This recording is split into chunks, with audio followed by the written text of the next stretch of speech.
Virgin Mary of the Rosary in Rosario, Cavite is noted for its colorful tradition of caracol that draws thousands to millions of devotees from the surrounding towns of Cavite up through Metro Manila and other areas around the country. The icon of the Virgin is painted on canvas and framed in wood with silver adornments. The venerated icon is enthroned at the altar of the parish of the Holy Rosary in Rosario, Cavite. The town fiesta of Rosario, or the Feast of Our Lady of the Most Holy Rosary, is celebrated twice a year. The first is in its month of May, held on the third Saturday of the month. The second is on the first Saturday of October to celebrate the Feast of Our Lady of the Most Holy Rosary. The festivities include the ritual dance procession called caracol, meaning prayer through dancing. During the eve of the fiesta, the Virgin is placed on an andas during the dance procession, which is then carried on the shoulders by her devotees. The venerable image of Nuestra Señora del Santísimo Rosario de Reina de Caracol, venerated at the Diocesan Shrine and Parish of Our Lady of the Holy Rosary, was granted and received the honor of a pontifical coronation on October 9, 2025. Mapalangit, mapalupa, ikaw ang nag-iisang Reina de Caracol. The image is under the care of Mr. Marlon Boda Legaspi from Rosario, Cavite. Thank you for being part of the 14th Tansa Grand Marian Procession. Carroza, Nuestra Señora del Santísimo Rosario, La Naval de Manila.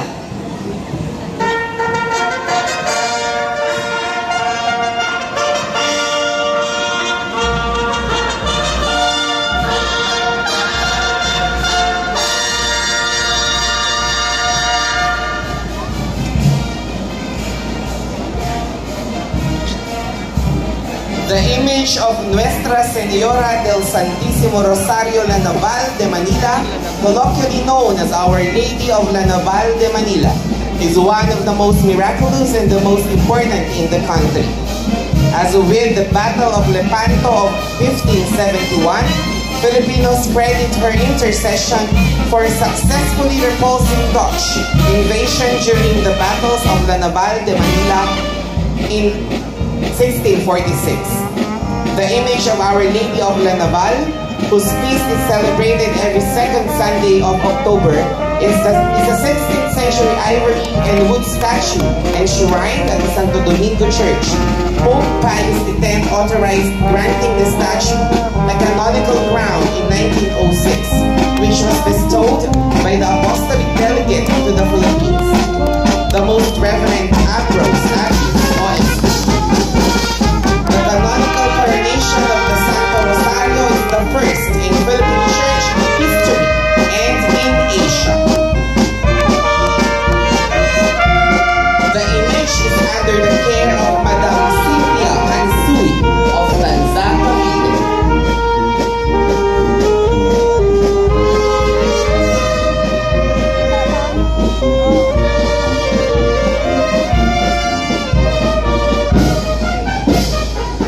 Accompanying the image of Our Lady of Holy Rosary of La Naval de Manila are the employees of the Excellence and the Tanzanian.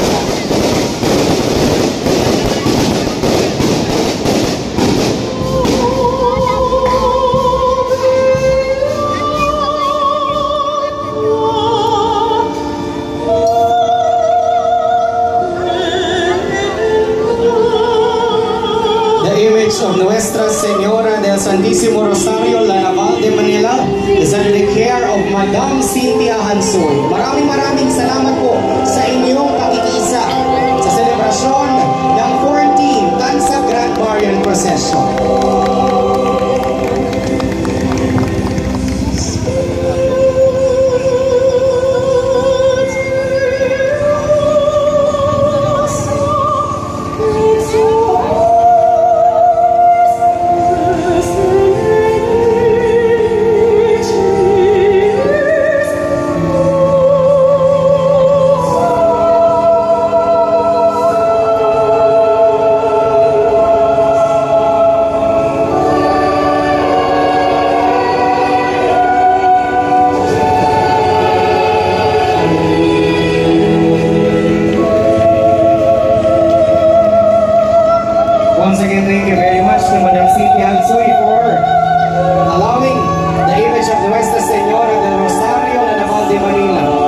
The venerated image of Nana Pilar is that of an Italiano image of the Blessed Virgin with the child Jesus standing in a pillar. However, as years pass by, the image is vested with real clothes, unlike the common depictions of the Virgin of the Pillar, where the Blessed Mother is holding her dress while holding her son. The image is unique for the image it was titled, and her left arm is outstretched, showing that she is there ready for some in need. On November 25, 1961, Pope St. John the 23rd established the Diocese of Imus, and the Church of Our Lady of the Pillar became the seat of the diocese, with the Nuestra Señora del Pilar as its titular patroness. With the miracles of Nana Pilar that she performed to her devotees, Pope Benedict XVI granted the canonical coronation of the image. The canonical coronation was carried out on December 3, 2012 in Imus Cathedral by Luis Antonio Cardinal Tagle in celebration of the Golden Jubilee of the Diocese. The image of Nuestra Señora del Pilar is under the care of the Samahang Haligi ni Maria. We would like to extend our special thanks to everyone, and also to the Camarera for allowing the image of Nuestra Señora del Pilar de Imus to join the 40 Tansa Grand Marian Procession. Maraming salamat po.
Special thanks to the Samahang Haligi ni Maria for joining the 14th Tansa Grand Marian Procession. Maraming salamat po sa inyong pakikiisa.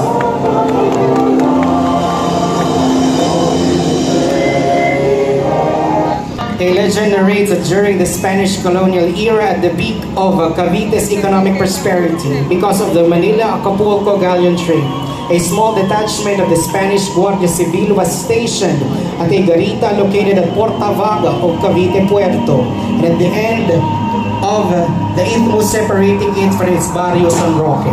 The item was used to bless the camping galleons, playing the route between Cavite and Acapulco, Mexico, earning her the title, the patroness of the galleons, while stories of its miraculous power thus spread in the title, the Virgin of Thousand Miracles. Through the joint efforts of Monsignor Baraquiel Mojica and Bishop Felix Perez of the Diocese of Imus, the image was crowned on November 17, 1978 by the Apostolic Nuncio in the Philippines, Bruno Tapegliani, and as a form of recognition of the Virgin under the title of Queen of Cavite. And on March 19, 2018, Pope Francis officially granted a decree of canonical coronation towards the venerated image, and the coronation took place on November 18, 2018. The right of conferring the original icon and its intangible properties as the national culture treasure took place on November 24, 2018. The image is enshrined at the diocesan shrine of Nuestra Señora de la Soledad de Porta Vaga, parish of San Roque in Cavite City. The image is under the care of the Cofradia de la Virgen de la Soledad de Porta Vaga Incorporated. Nuestra Señora de la Soledad de Porta Vaga, Reina de Cavite, Luz de Pilipinas, ¡Viva la Virgen! ¡Viva la Virgen! ¡Viva la Virgen!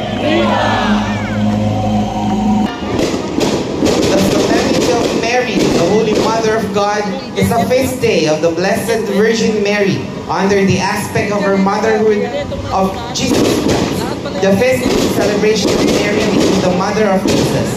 The English title Mother of God is a literal translation of the Latin title Mater Dei, which is a rendering of the Greek title meaning bearer of God, dogmatically adopted by the First Council of Ephesus as an assertion of the divinity of Christ. The Second Vatican Council stated clearly from the earliest time the Blessed Virgin is honored under the title of Mother of God, and at an early stage the Church in Rome celebrated on January 1st.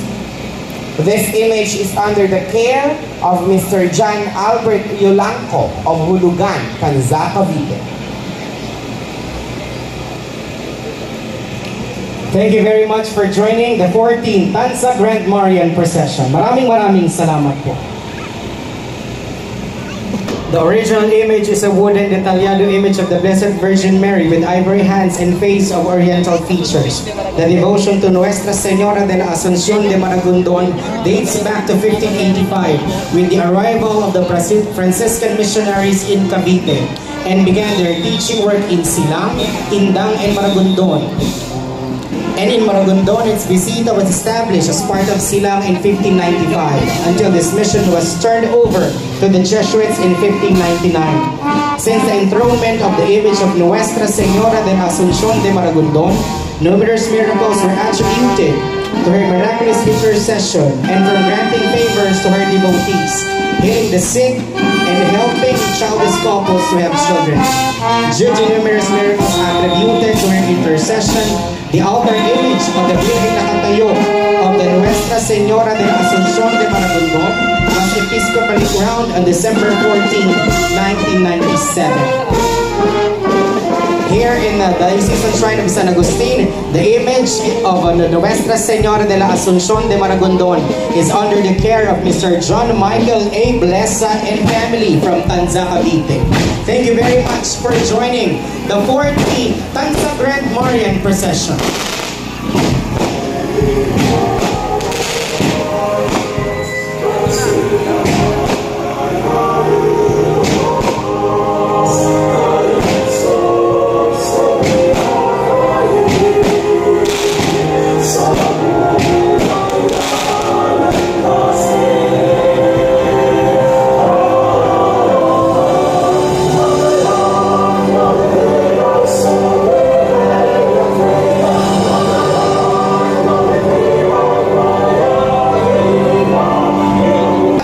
Nuestra Adorada Inmaculada Concepcion.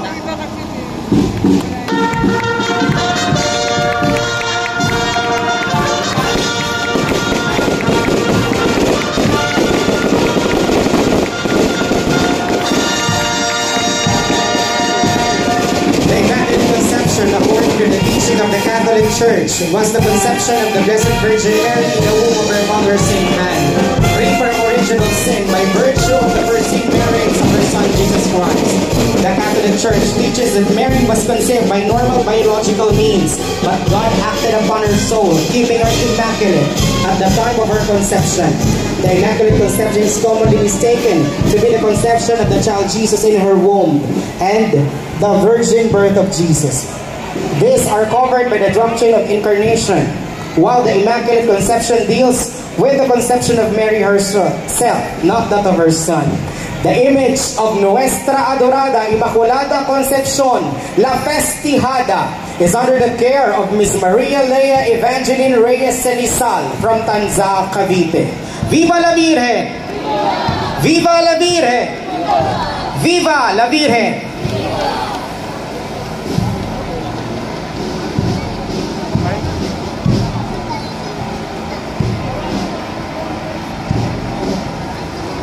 And at this juncture, we would like to invite our fellow parishioners to join our procession. Maraming salamat po for being part of the 14th Tanza Grand Marian Procession in honor of the Immaculate Conception. Maraming salamat po sa inyong lahat.